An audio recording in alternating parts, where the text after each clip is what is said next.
when you meet with the heads of governments, is my question.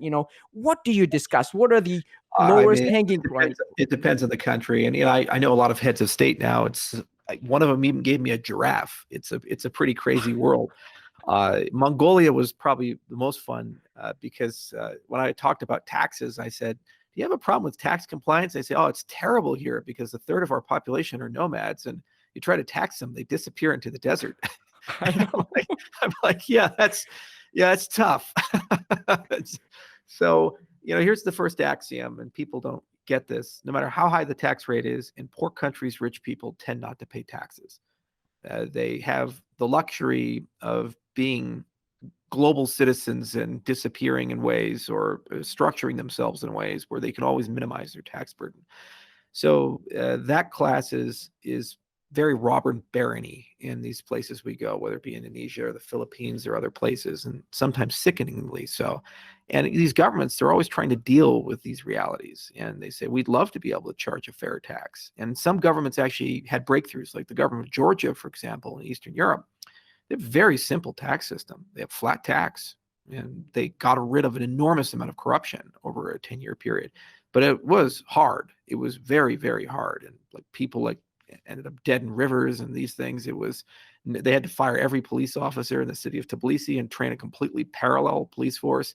There was a lot of things that they had to do to get there. And there's still a long road to go because, it is what it is. So we do have conversations about record keeping. We do have conversations about automation of taxes and fees and regulatory compliance and so forth. And what's nice about a lot of small and medium-sized countries is you can have real conversations. I've never had a real conversation with the IRS or the SEC or FinCEN or these other things. I've had an official conversation followed by cocktail drinks and kind of like, well, maybe. You can never get a real conversation out of the United States. But you go to Georgia, it's like literally you can talk to the head of state and have dinner with them and say, okay, what's really going on? They said, oh, this is the problem. I said, okay.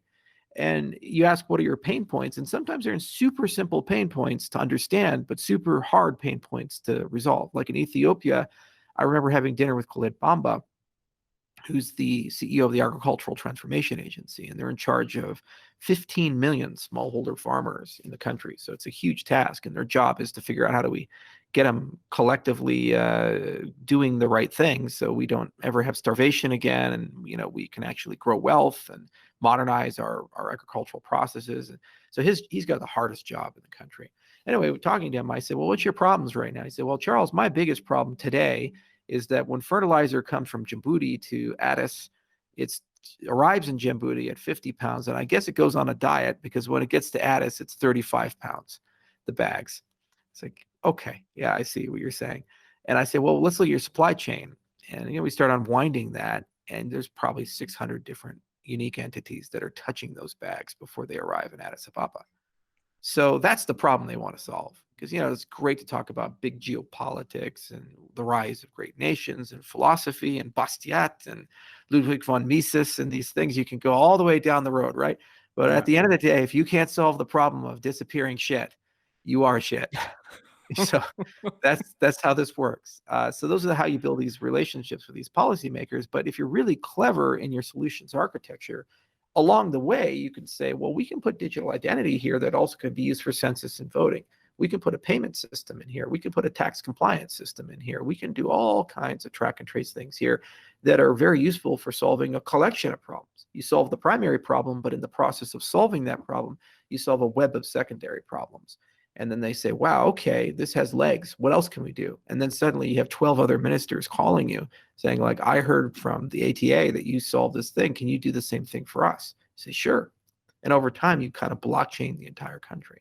I think Georgia is probably going to be the first country to be fully blockchained.